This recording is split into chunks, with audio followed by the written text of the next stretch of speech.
Nami ke ngaqina ngelilanga ngenze into eyaba buhlungu kakhulu. Kwenzakalani? Ngoba wawumuntu siyabhema. So uthema ethe uyalokhuzane esathe ecwe kancane. Ngamfakela iwunga.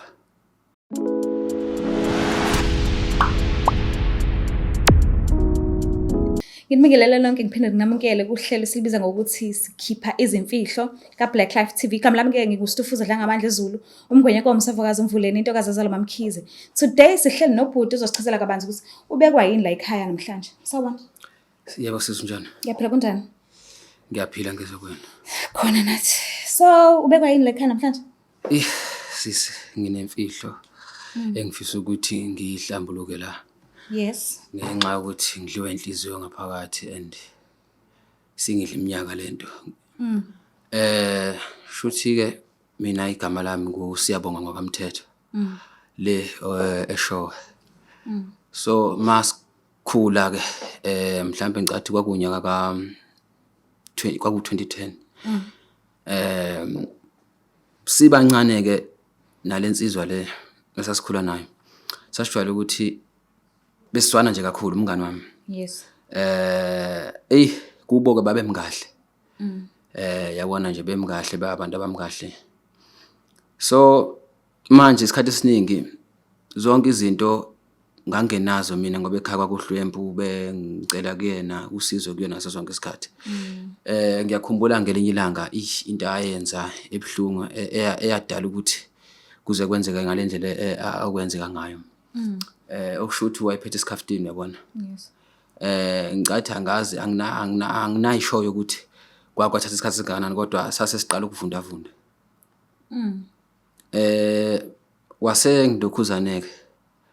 Ngase nginikeza ngelinye ilanga. So manje ngiyasifula lesi isikhaftini angikho sure noma wayesibhekile noma kanjani. Ngayidla kalento ngayithola sengiphakathi sengidlile enye ilesembili entathu. Yasiqala lento ingidla ke ngaphakathi. Ekuphathela ukudla ekhaya o esikolweni? Esikolweni. Okay. So ngayibuka lento ejwayele ukwenza nje izinto engayiqondi kahle. Kwesisikhathi masihamba nje mhlambe siyendaweni ethizeni vele evuyazi ngoba vele angangenalutho uzokunikeza ingubo zakhe nginami ngisithathe ingubo zakhe ngiqoke.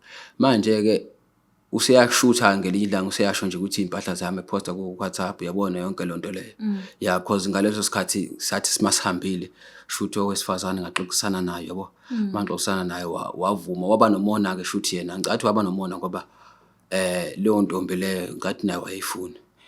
Waseqala ke kwenza lokho lezi zinto lezo shuthi intombi yathanda ukuthi ngiqoke kahle yabona nto ngismart yonke lonto yachazeka.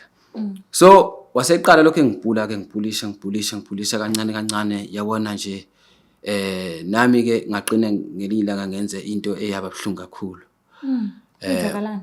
Ngoba wawumuntu siyabhema. So uthema ethe uyalokhuzane esathe ecwe kancane. Ngamfakela iwunga. Nivele nibheme iwunga nini? No, asibheme iwunga. Nanibhemani? Wawumfakela kuphi? Egwayini. Oh, okay.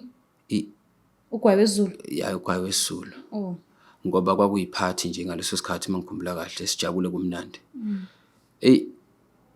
Kancane ke lento yagcina isijwayele kimi kancane ngiyamfakela makuthi yalokhuzana ngoba ngangijayela ukuthi hayi mayithi egoqa ngithi hayi ngizogoqa mina mayese lokhuzaneni siye esikoleni uzofica vele lento sengilokhuzana sengiphethe sengifakile Afice vele seku-ready. Sengi-ready kanti ngiyazi ukuthi mina sengifake lento.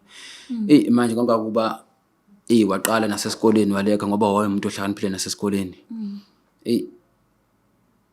Kwaqala kancane nje ngiyambona ukuthi cause mina ngangibheka manje iyona angayifake lutho. Yena lokhu imudla lento engimudla manje lento usegcineke wagcina ukuphuma nasesikoleni. Wagcine usehlala emgaqweni sentshontsha nakubo entshontshela uma wakhe ngibikele ethi yazi ulokhu sibanibani usevele wantshontsha imali yonke lonto. Esenza nje izinto ezisinaka sogcina sehlala emgaqweni because njengamanje usehlala umuntu ohlala emgaqweni.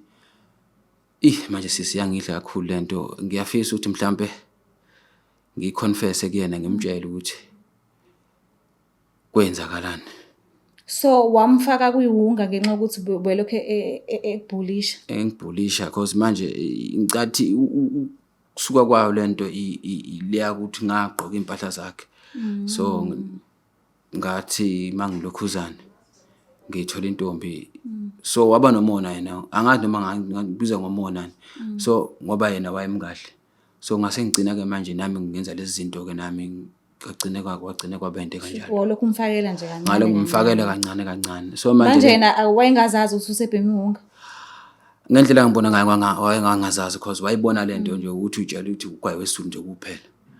Okugcina kwamenza ukuthi ke abe kulesi simo akusona manje lento ibhlungu yangidla because abazali bakhe yonke into babe nesifiso bembekela imali uqhubeka afunde aqhubeke yabo ikusasa lakhe.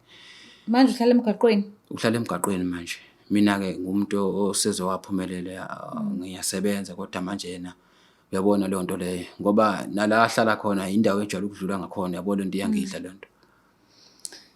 Amsho nje behlala emgaqweni nje anayo ngisho ifoni. So ufuna utshela bani? Mhlambe ubhuti wakhe ngoba ubhuti wakhe uyangazi ukuthi besibangabangani aba close kakhulu. Sizama ukumthola.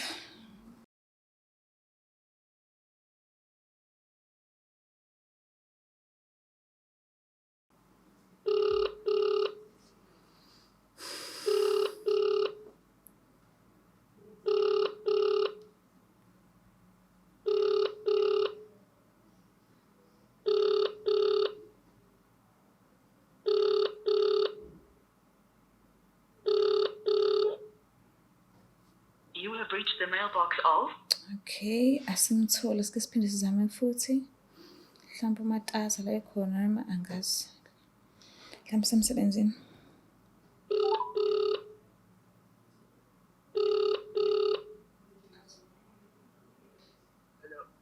Sawubona kunjani? Hello? Yes. Unjani bhuti? Ngiyaphila njani? Ngiyaphila nami. Ukhuluma noStufuza dla ngamandla. Kuhlele silibiza ngokuthi sikhipha izimfihlo. Oh, okay. Yebo ngihleli nomngani kabhuti wakho lana. Uthi khona afisa ukuthi akukhulume nawe. Ngicela umlaleli. Ubani umngani wami? Uzomuzwa nje, uzozichaza. Ngicela umlaleli. Hey, Sizwe. Dadanga ntombi. Ya. Unjani bhuti? Ya khuluma. Sure, hayi mina umngani kaThami. Ubani? Unabangani abaningi. Mfowethu. Usiyabonga. Bani? Usiyabonga bhuti. Oh, okay. Bhuti la kunento mfowethu engifisa ukuyixoxa nawe njengomfowabo.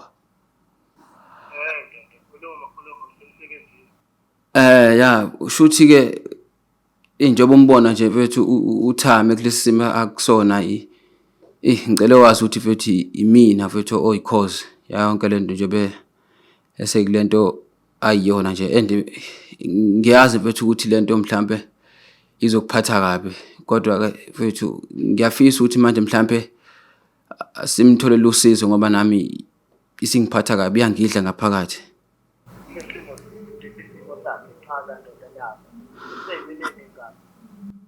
Asengisho ukuthi njengoba sehlala emgaqweni nje mfowethu iWunga. Angizwanga? Umshakazi wamshana noDokanyeze. No mfowethu imina engamfakela iWunga. Manje imina mfowethu ikhoze yonke into ngoba wagcina ngena kuyona nje.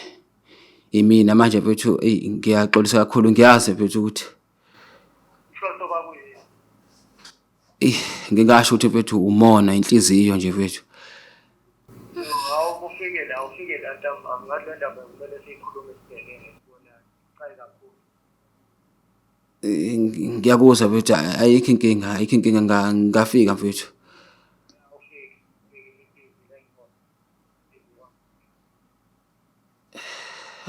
Okay bhuti ngiyakuzwa ngizokwenza njalo Msizwe.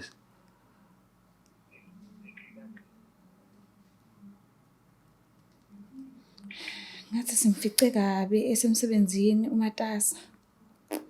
But ke at least uzwile ukuthi uthini njengoba ethi ufika nje. So uzoya ngempela? Sisi kuyaphoqa ukuthi ngiye because kubuhlungu. If uyakulimaza, Eyi ngicela usondele. ngizowamukela yini noma ngabe yini abayowenza kimi mina kodwa ke mhlawumbe ngizozama ukuthi ngihambe nami nabanye ngeke ngize ngiye ngedwa because lolu daba vele sengilibikile kumfowethu omdala ngicathi sizoba babili mase siya khona. So uzizwa kanjani usukukhiphile lokho bekusenhlizweni? Ngizizwa ngingcono kakhulu. Ngiyizeke kodwa ngingakazi nokuthi yena mhlawumbe uyamukele kanjani ngoba noThami imbala akakwazi. Mhlawumbe nomndeni wakhe ukuthi mhlawumbe ukwamukela kanjani angazi kodwa nginethemba elikhulu ukuthi mhlawumbe uzongitholela ukuxola mhlawumbe simo sekwa rehab into kanjalo athola usizo because sokubhlungu kimi. Ngiyafisa ukuthi abe lento engiyona njengamanje.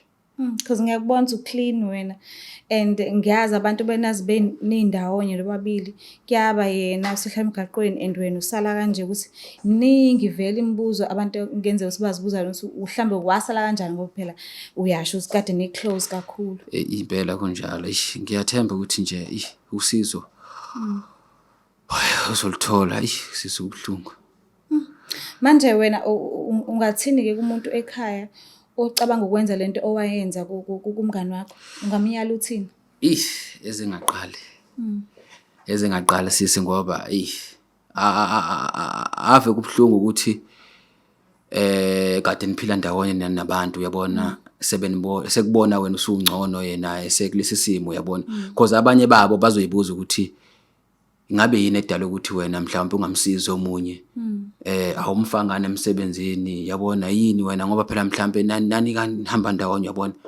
So ngingathi nje kumuntu osemakhaya obukana nobukela luhlelo ukuthi siyacela kakhulu ukuthi ngiyabacela nje abantu ukuthi bengalinge benze into komunye umuntu ngenxa mhlawumbe omona noma ngabe umuntu ukwenza into embi kodwa ungaphindiseli okubi ngokubi ngoba kubangela inhliziyo embi nanokuthi igcine ke usuke ethatha ama decision wrong ngisimo sokuthi wena umona.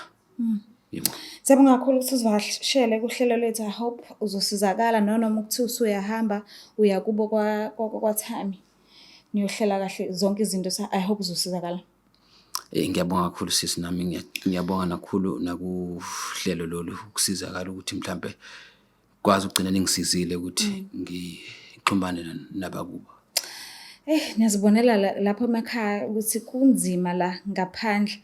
Ayikho into ehlekisayo kwasanhlobo. So ngiyacela ukuthi ungakhohlwa ukuthi usubscribe, ulike, ushare, ucomment futhi. Siyabonga kakhulu nje ukuthi niziphethe kahle kakhulu kwi-comment section noma kukhona ke lawo mathize lapho nalapho because asifanani asiphuma emakhayeni afanayo sonke. Hleze nje kuzokuba khona laba abazohluka nje. Kodwa ke siyanthanda kakhulu noma kuthiwa nihlukile siyanthanda kakhulu. Ningakhohlwa ukuthi nisubscribe, ni like, ngiyanthanda kakhulu. Bye.